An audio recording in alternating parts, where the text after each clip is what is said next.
ऐसा कोई नहीं, एक संत है। गोस्वामी तुलसीदास जी महाराज ऐसे हैं जो अद्वैती भी है पूरे, और साथ साथ अत्यंत विलक्षण लोकोत्तर भक्त भी है। अद्वैत का सिद्धांत और भक्ति, इन दोनों को साथ लेकर के चलने वाला महाराष्ट्र की भूमि के बाहर का एक ही संत है इतिहास में, जिनका नाम हमारे प्रातस्मरणीय गोस्वामी तुलसीदास जी महाराज है। उनका रामचरितमानस वेद तुल्य है, आशंका ही नहीं। लेकिन फिर एक बात ध्यान रखना कि गोस्वामी जी केवल अकेले हुए, उनके आगे भी कोई नहीं और पीछे भी कोई नहीं, परंपरा नहीं, उनके स्तर की परंपरा नहीं। धन्य है महाराष्ट्र की भूमि, जहां पर एक के पश्चात एक, एक के पश्चात एक, एक के पश्चात एक संत, उसी स्तर के संत आते गए।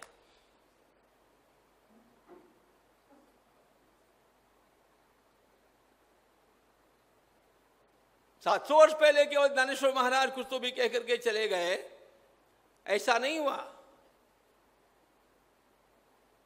संत नामदेव महाराज वैसे ही, संत एकनाथ महाराज वैसे ही, संत तुकाराम महाराज वैसे ही, संत रामदास स्वामी वैसे ही, संत निरोबा राय वैसे ही। और ये तो प्रमुख प्रमुख नाम है। इनके साथ और भी आप बहुत अधिक विस्तार में जाएंगे ना, निवृत्ति ज्ञानदेव, सोपान मुक्त भाई, एकनाथ नामदेव, तुकाराम, कितने ही मिल जाएंगे।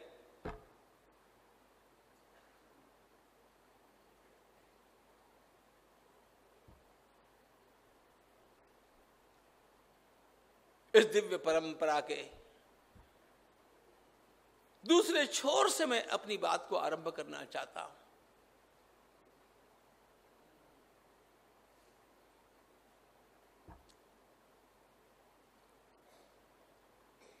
इसी महाराष्ट्र की धरा में, विदर्भ प्रदेश में,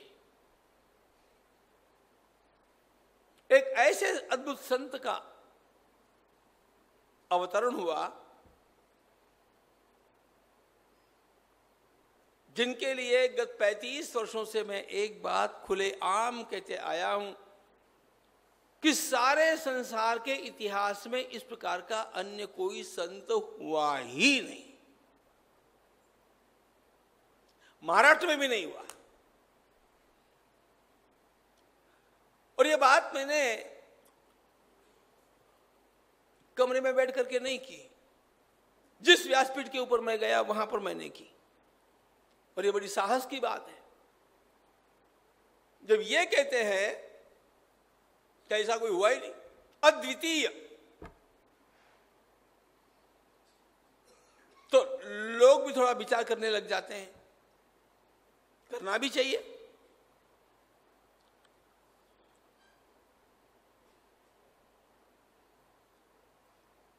देखो,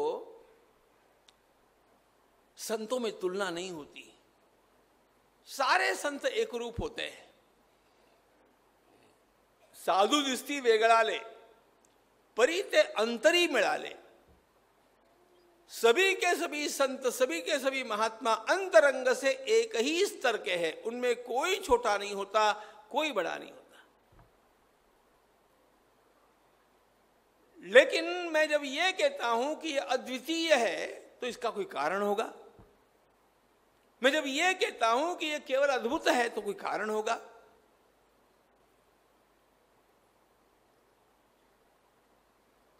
आज के व्यक्ति के लिए परिपूर्ण मार्गदर्शन सभी प्रकार का जैसा चाहिए वैसा प्राप्त होता हो तो निश्चित रूप से वे महात्मा हम लोगों के लिए अधिक उपयोगी हो जाते हैं। और ये सारे सूत्र, ये सारे पहलू हमें दिखते हैं विदर्भ के उस महान संत में, संत श्री गुलाबराव महाराज में।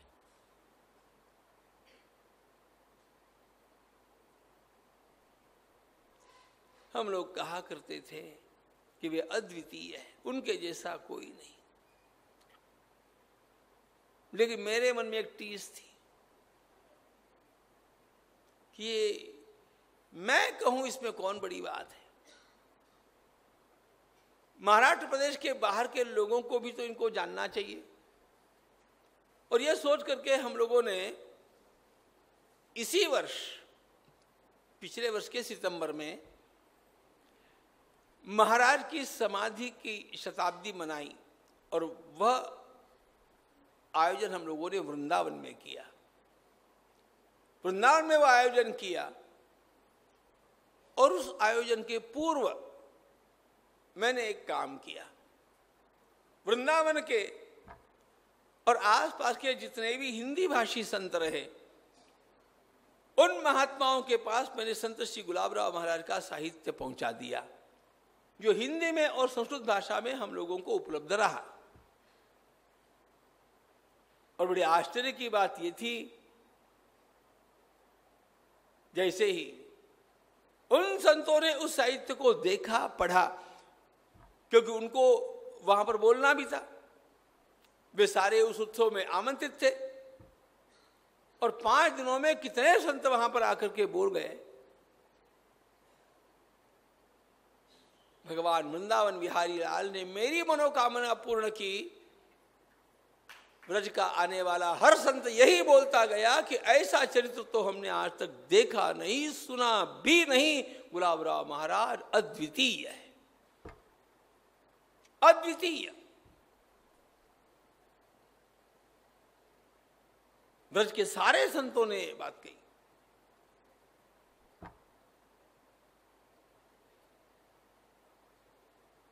प्रातः काल के सत्र में हम लोग आरंभ कर रहे हैं उस महात्मा के जीवन पट के दर्शन से, जो प्रज्ञा चक्षु, समन्वय महर्षि ज्ञानेश्वर कन्या, मधुराद्वैताचार्य कहलाता गया। और मेरी दृष्टि में आने वाले सदी के जगत गुरु यदि कोई हो सकते हैं तो वे गुलाबराव महाराज है। इतना सब कुछ उनमें भरा हुआ है।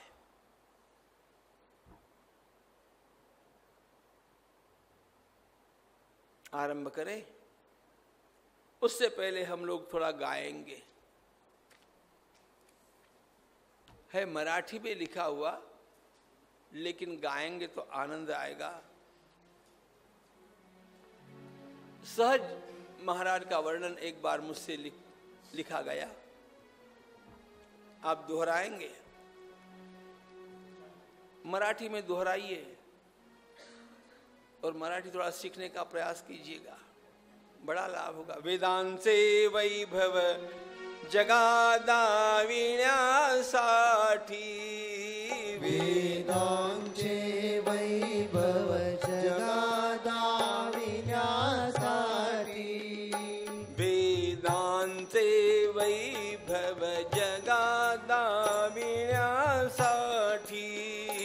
वेदांचे वैभव जगादाविण्यासाठी,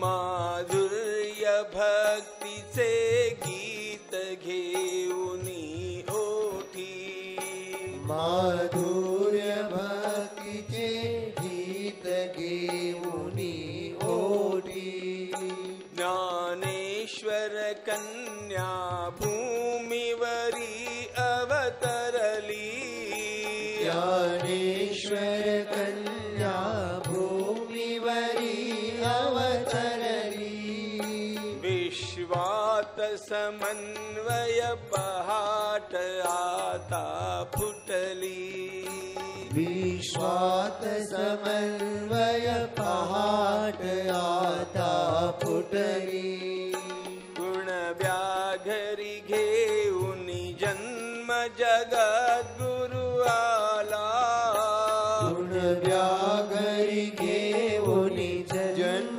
जगद्गुरु आला, गुण व्याघरी घेऊनी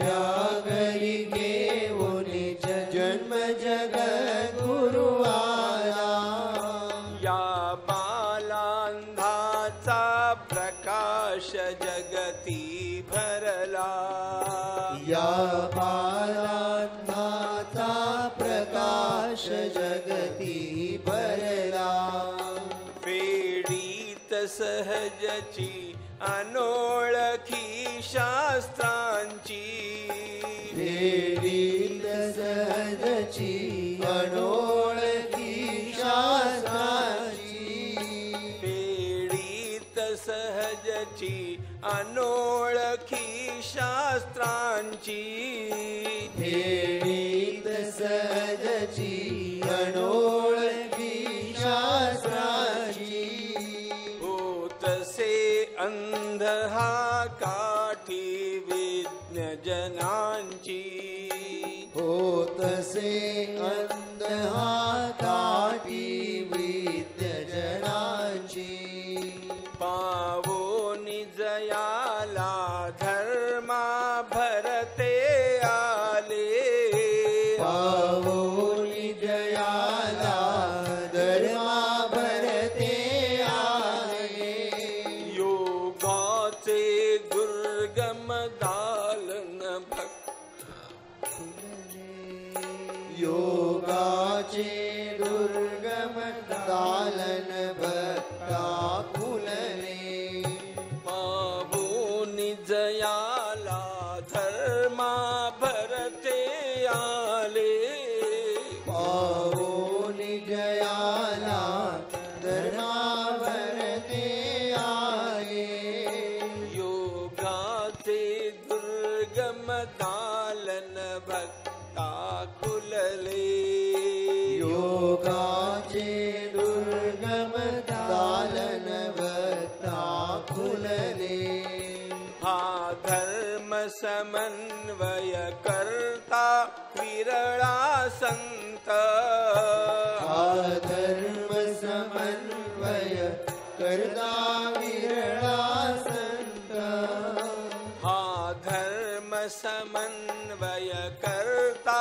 विरळा संत हा धर्म समन्वय करता विरळा संत तत्वज्ञ थोर हा असीम प्रज्ञावंत तत्वज्ञ थोर हा असीम प्रज्ञावंत तत्वज्ञ थोर हा असीम प्रज्ञावंत तत्वज्ञ थोर हा असीम प्रज्ञावंत हा योगी शिरोमणी ज्ञान जयाला स्फुरते हा योगी शिरोमणी ज्ञान जयाला सुरते ही आंधळी गवळण कृष्णासाठी झुरते ही आंधळी गवळण कृष्णासाठी झुरते हा योगी शिरोमणी ज्ञान जयाला स्फुरते हा योगी शिरोमणी ज्ञान जयाला सुरते ही आंधळी गवळण कृष्णासाठी झुरते ही आंधळी गवळण कृष्णासाठी झुरते हा गुलाब सौरभ सर्व दूर पसरेल हा गुलाब सौरभ सर्व दूर पसरेल भक्तीची लतान भिजाऊन या बहरेल भक्तीची लता नवी गावनिया बहरेल हा गुलाब सौरभ सर्व दूर पसरेल हा गुलाब सौरभ सर्व दूर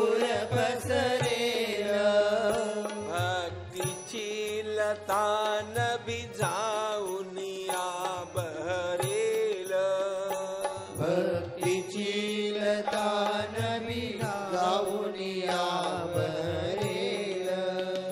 हे अक्षर वाङ्मय जगेल जिंकुनि काळा, हे अक्षर वाङ्मय जगेल जिंकुनि काळा, होईल जगद्गुरु ज्ञानेशांची होईल जगद्गुरु ज्ञानेशांची बाळा। हे अक्षर वाङ्मय जगेल जिंकुनि काळा, हे अक्षर वाङ्मय जगेल जिंकुनि काळा, होईल जगद्गुरु ज्ञानेशांची बाळा, होईल जगद्गुरु ज्ञानेशांची बाळा। जगी भाग्यवान जे भजले या श्री चरणा, जगी भाग्यवान जे भजले या श्री चरणा, ज्ञानेश्वर त्यावरी अपार करतील करुणा, ज्ञानेश्वर त्यावरी अपार करतील करुणा। जगी भाग्यवान जे भजले या श्री चरणा, जगी भाग्यवान जे भजले या श्री चरणा, ज्ञानेश्वर त्यावरी अपार करतील करुणा, ज्ञानेश्वर त्यावरी अपार करतील करुणा, अपार करतील करुणा, अपार करतील करुणा, अपार करतील करुणा, अपार करतील करुणा।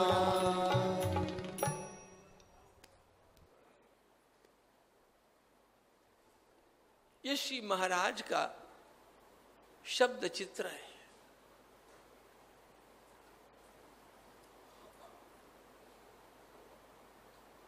अपने को भाग्यवान मानिएगा कि आप ये चरित्र सुनने के लिए यहां पर बैठे हैं।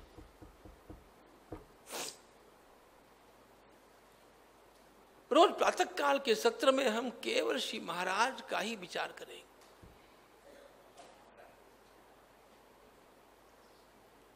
और आपके ध्यान में आएगा कि हम क्या सुन रहे हैं। जिस जिस महात्मा ने उनके बारे में सुना और उनके वाङ्मय को पढ़ा, उस हर व्यक्ति को यही लगा कि यह सुनने में और यह पढ़ने में मुझे इतना विलंब क्यों हो गया।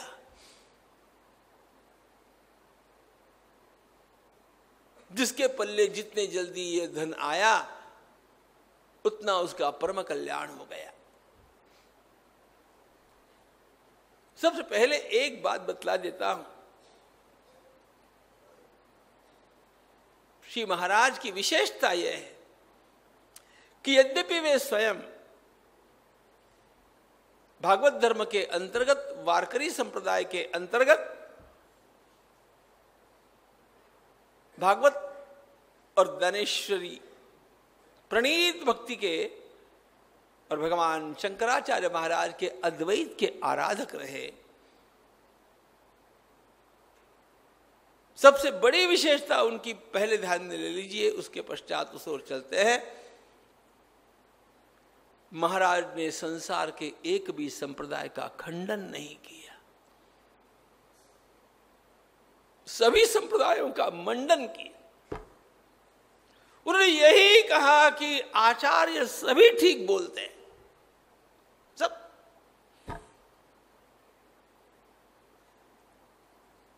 अत्यंत करुणा करके उन्होंने हम लोगों की बुद्धि के अनुसार, हम लोगों की क्षमता के अनुसार हमें उस समय में यथा योग्य ही उपदेश दिया।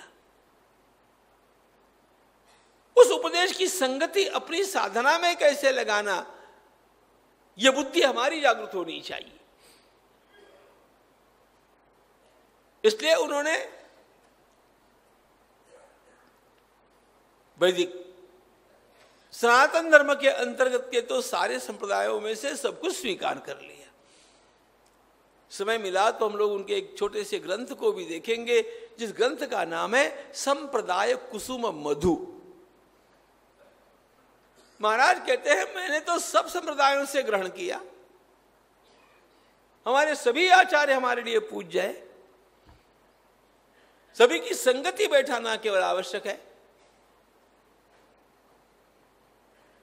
नहीं ते मुनयो भ्रांताः सर्वज्ञत्वात् तेषाम्। और इसलिए वे समन्वयाचार्य कहलाए। सबका समन्वय हो सकता है, सब सही बात बोल रहे हैं, उसकी संगति बैठाने की युक्ति हम लोगों को प्राप्त होनी चाहिए, और वो युक्ति श्री महाराज देते हैं। इसलिए महाराज हम लोगों को निशंक कर देते हैं।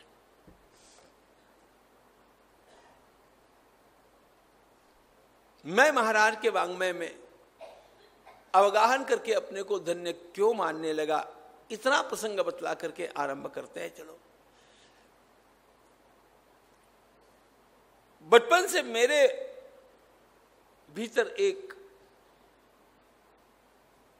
बड़ा पेचीदा प्रश्न निरंतर मंडराते रहता था।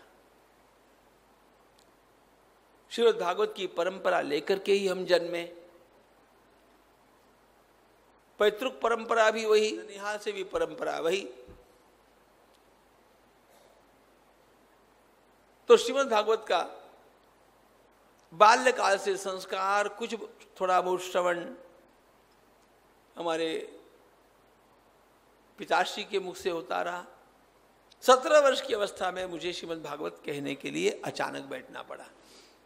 ये नहीं, वे वो सारे प्रसंग बतलाने की आवश्यकता नहीं। तो मैंने उसका जो हो सकता था उतना अध्ययन करके प्रतिवार्षिक कथा करना आरंभ भी कर दिया जब मैं 17 वर्ष का था।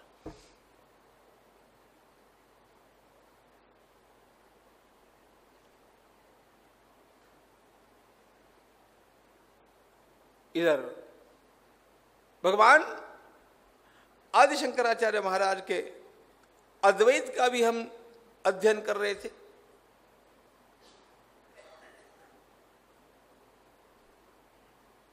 अब मेरा महाविद्यालयीन अध्ययन चल रहा था, खैर एक आश्रम में चल रहा था, लेकिन वह दर्शन शास्त्र का अध्ययन था। भगवान आदि शंकराचार्य महाराज का अद्वैत, ध्यान रखना, आज भी सारे संसार में भारतीय दर्शन शास्त्र का नाम दिग्दिगंत में गूंजता है, वो भगवान आदि शंकराचार्य महाराज के कारण गूंजता है। आज सारा विज्ञान भी उस अद्वैत को मानने के लिए कटिबद्ध हो रहा है, उधर ही वो बढ़ रहा है।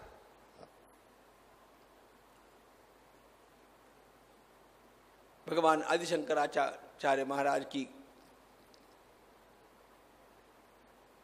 तर्क कुशलता,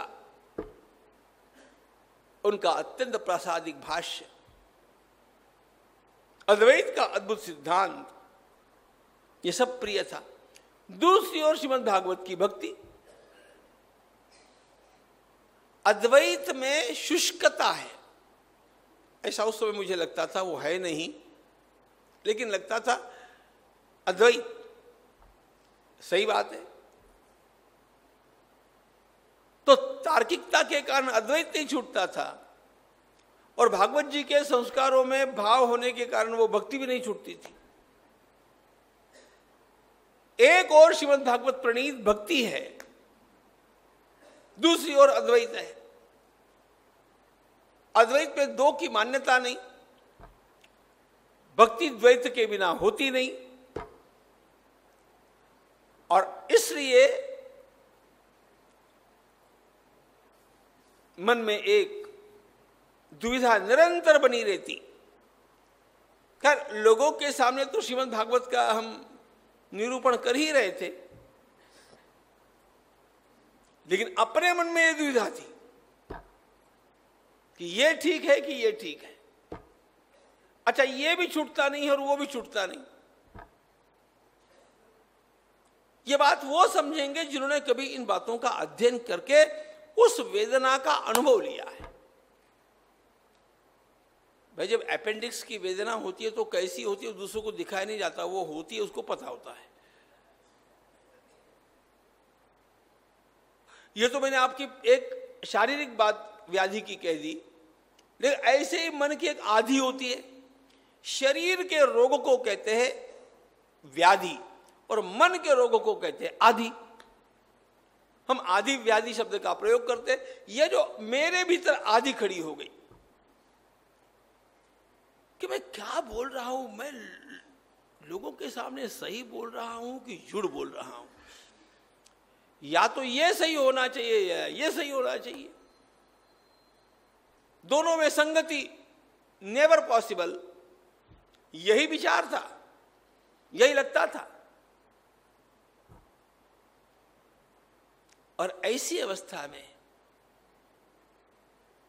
17वें 18वें वर्ष में ही मेरे हाथ में श्री महाराज की पहली पुस्तक आई। बहुत सुंदर पुस्तक है, बहुत सरल पुस्तक है। समय मिला तो उसमें से कुछ मैं आपको सुनाऊंगा, अपन देखेंगे। प्रातः काल में तो यही मौज करना है। उस पुस्तक का नाम है साधुबोध। उसमें श्री महाराज के प्रश्नोत्तर है। मैंने उस पुस्तक को थोड़ा देखा, मेरे ध्यान में आया कि ये कुछ अलग ही बात है, जो मैंने अब तक पढ़ा है उससे भिन्न है। फिर मैंने उनकी सारी पुस्तकें जहां से मिलेगी वहां से ले करके मंगा करके रात दिन पढ़ना आरंभ किया।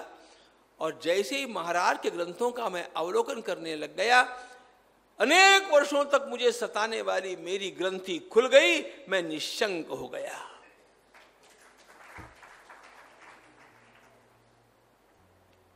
अद्वैत का और रसात्मिका भक्ति का कोई विरोध नहीं। और आगे चल करके तो महाराज के वाङ्मय से मुझे ज्ञानेश्वरी में भी वही दिखने लग गया, भागवत में भी वही दिखने लग गया। ग्रंथ हमारे पास थे, दृष्टि हमारे पास नहीं थी। वो दृष्टि मैंने प्राप्त की, ध्यान रखना, वो प्रज्ञा चक्षु संत से प्राप्त की।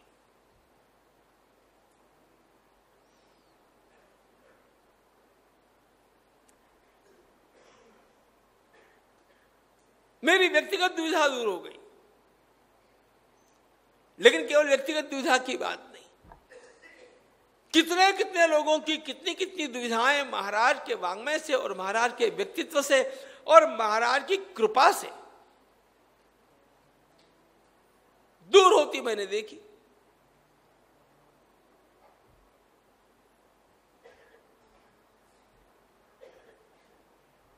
और मैं तो धीरे धीरे इतना आधीन होता गया, इतना आधीन होता गया, जबकि महाराष्ट्र की इस भूमि के ऊपर भी उनको जानने वाले लोग बहुत कम थे। पश्चिम महाराष्ट्र के लोगों को तो इस नाम का पता ही नहीं था। जिस अमरावती में महाराज का मंदिर है, वहां के लोगों को ही पता नहीं था। इसका कारण महाराज स्वयं प्रसिद्धि विन्मुख थे। उन्होंने कहा था, मेरी प्रसिद्धि मत करना, केवल मेरे ग्रंथ संभाल करके रखो। एक समय आएगा जब सारा संसार इन ग्रंथों को चाहेगा। उस समय महाराज को यह विश्वास था, 100 वर्ष पहले की बात। उनको पता था कब क्या होना है।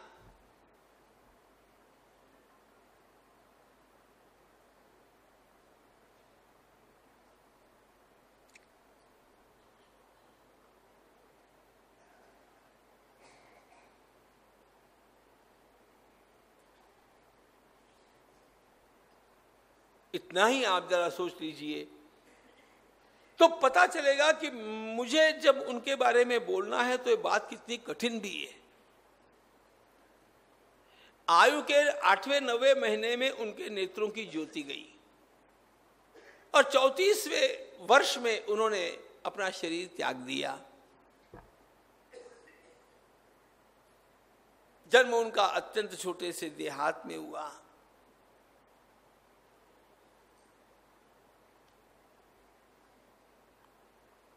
जहां शिक्षा थी नहीं।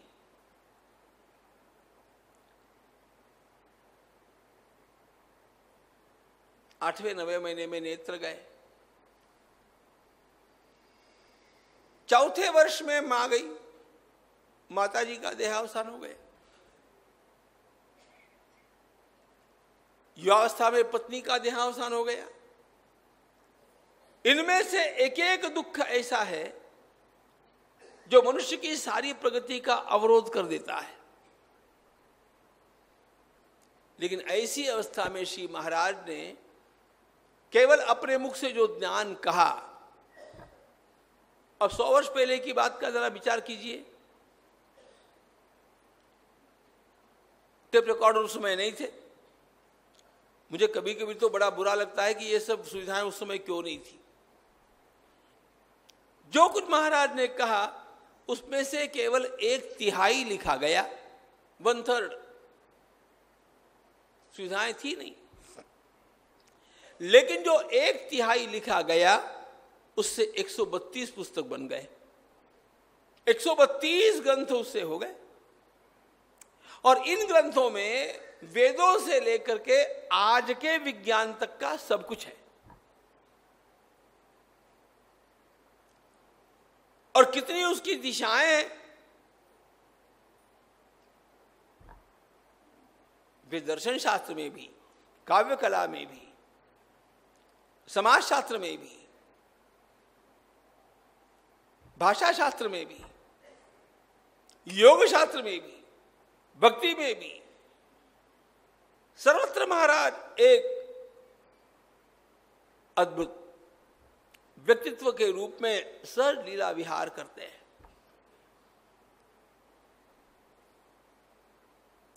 ऐसे इस महान महात्मा के व्यक्तित्व का दर्शन करने का साहस मेरे द्वारा किया जाए कि नहीं जाए, यही एक प्रश्न है।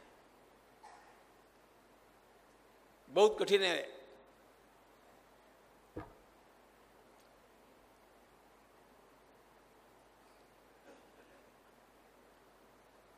महाकवि कालिदास ने रघुवंश लिखना आरंभ किया। उस समय एक सुंदर श्लोक लिखा, कसूर्य प्रभवो वंशः क्वचाल्प विषयामति तितीर्षुर्दुस्तरं मोहात् उडुपेनास्मि सागरम्।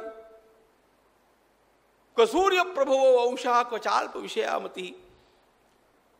अरे कहां यह अत्यंत प्रदीर्घ सुंदर विलक्षण सूर्यवंश, उसकी महानता कहां, और कहां मेरी ये टूटी फूटी छोटी सी बुद्धि। मैं कैसे करूंगा ये। कालिदास ने उपमा दी है। रघुवंश का वर्णन करने का प्रयास लगभग उसी जैसा है जैसे कोई टूटी फूटी नौका को लेकर के महासागर को पार करने के लिए चले। पार होने की तो संभावना दिखती नहीं है, डूबने की ज्यादा है।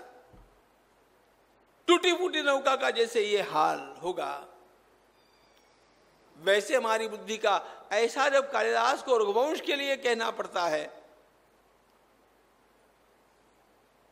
तो हम तो कहीं के भी नहीं है,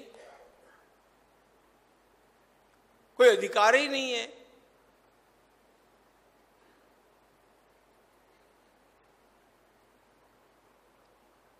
ध्यान रखना, महाराज के द्वारा प्रणीत कुछ ग्रंथों के अर्थ अभी भी लगने हैं। संस्कृत भाषा के बड़े बड़े विद्वान भी वो साहस नहीं करते हैं।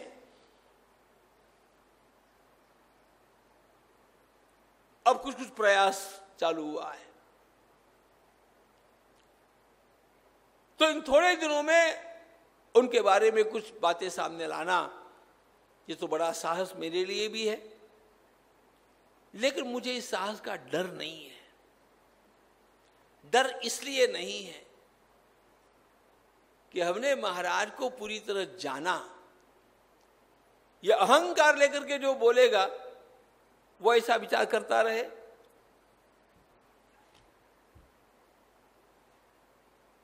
महाराज को मैंने जाना इसलिए मैं नहीं बोल रहा हूं, ध्यान रखना। इस निमित्त से महाराज को और अधिक जानने का मुझे अवसर मिलेगा, इसलिए बोलने का प्रयास कर रहा हूं।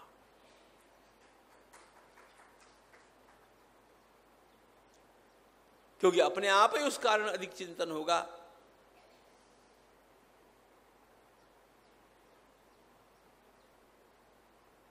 अपने मां के समीप जाते समय हम कितने मैले हैं, हमारा क्या अधिकार है, इसका विचार आदमी को नहीं करना चाहिए। छोटा बच्चा जैसे अल्लड़ता से जैसा भी है वैसा मां के पास दौड़ता हुआ जाकर के गोदी में बैठ ही जाता है। मेरी तो सीधी यही भूमिका है।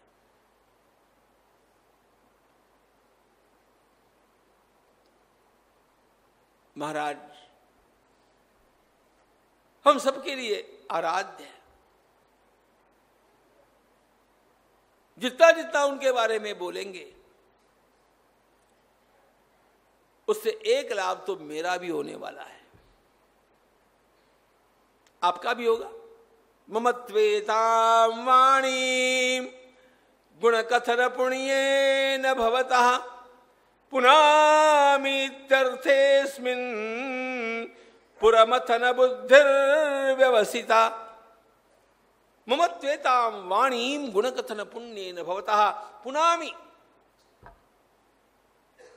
हरिहर भक्ति महोत्सव में हम लोग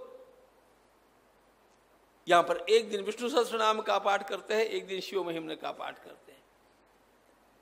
उस शिव महिम्न में उसके प्रणेता पुष्पदंत ने एक सुंदर बात कह दी कि हे महादेव, आपका वर्णन करना मेरे बस की बात नहीं हुई। मैं आपको क्या जान सकता हूं। तव तत्वन्न जानामि कीदृशोऽसि महेश्वर, यादृशोऽसि महादेव तादृशाय नमो नमः। आपको यथार्थ रूप में जानना संभव नहीं है, आप जैसे हैं आपको प्रणाम। मैं जो वाक चापल्य करना चाहता हूं वह केवल अपनी वाणी को पवित्र बनाने के लिए करना चाहता हूं।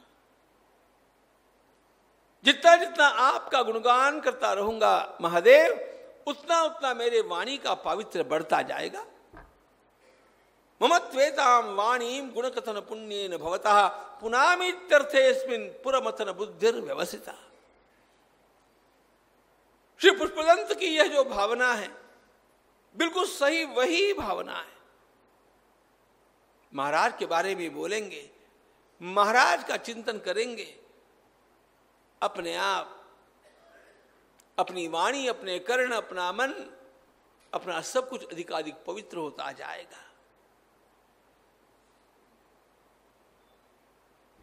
आइए चले उस विषय की ओर।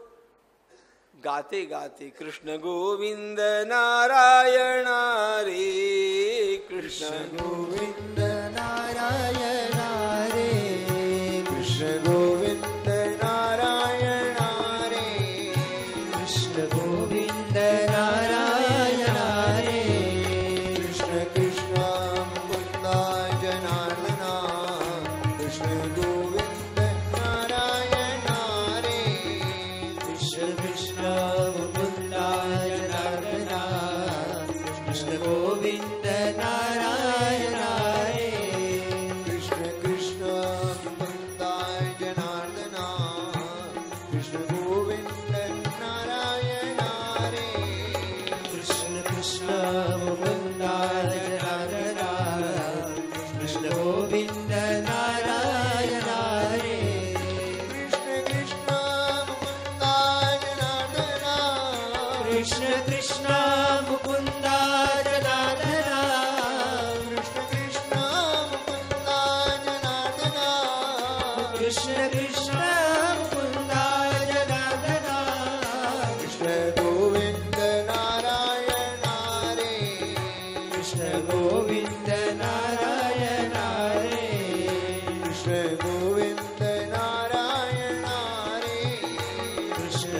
गोविन्द नारायण हरे कृष्ण कृष्ण मुकुन्दा जनार्दना कृष्ण गोविन्द नारायण हरे कृष्ण कृष्ण मुकुन्दा जनार्दना कृष्ण गोविन्द नारायण हरे कृष्ण मुकुन्दा जनार्दना कृष्ण गोविन्द नारायण हरे कृष्ण कृष्ण मुकुन्दा जनार्दना कृष्ण गोविन्द नारायण हरे कृष्ण मुकुन्दा जनार्दना कृष्ण गोविन्द नारायण हरे कृष्ण कृष्ण मुकुन्दा जनार्दना कृष्ण गोविन्द नारायण हरे कृष्ण कृष्ण मुकुन्दा जनार्दना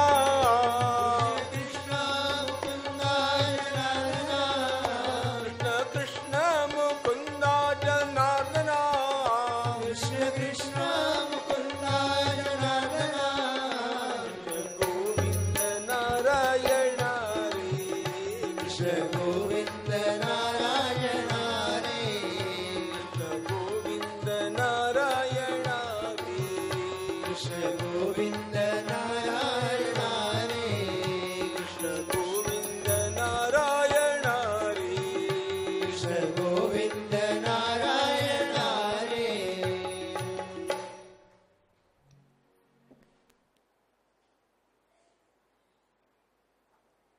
विस्तार से श्री महाराज का जीवन पर देखने का एक अत्यंत बड़ा लाभ हम लोगों को यह होने वाला है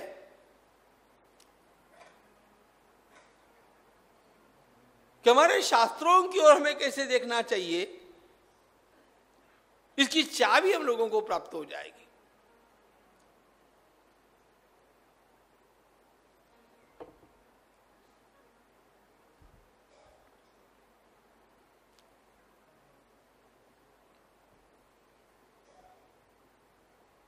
कंप्यूटर अपने सामने खुला हुआ होगा, उसको खोल करके हम उसमें से बहुत कुछ जान सकते हैं, लेकिन जब तक उसका पासवर्ड पता नहीं है तब तक वो डिब्बा है और नहीं है, समान है।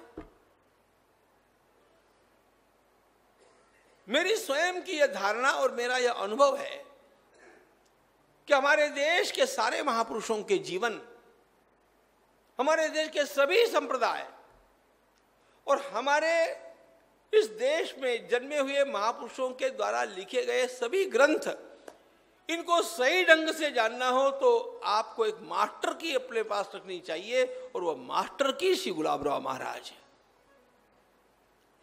एक बार इसका आकलन हो गया कि कोई भी ग्रंथ आपके लिए, उस ग्रंथ की ओर देखना कैसे चाहिए, यह दृष्टि आपको पहले प्राप्त हो जाएगी।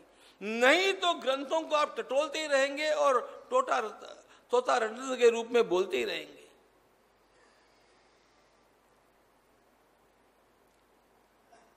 कैसे उन ग्रंथों की ओर देखना, कैसे उनका अर्थ सही ढंग से करना, उसमें गौण क्या है, मुख्य क्या है, इसको कैसे जानना, यह सारा तभी व्यक्ति को ध्यान में आता है जब वह श्री गुलाबराव महाराज के चरणों में बैठ करके इन बातों का स्वयं प्रशिक्षण ले लेता है।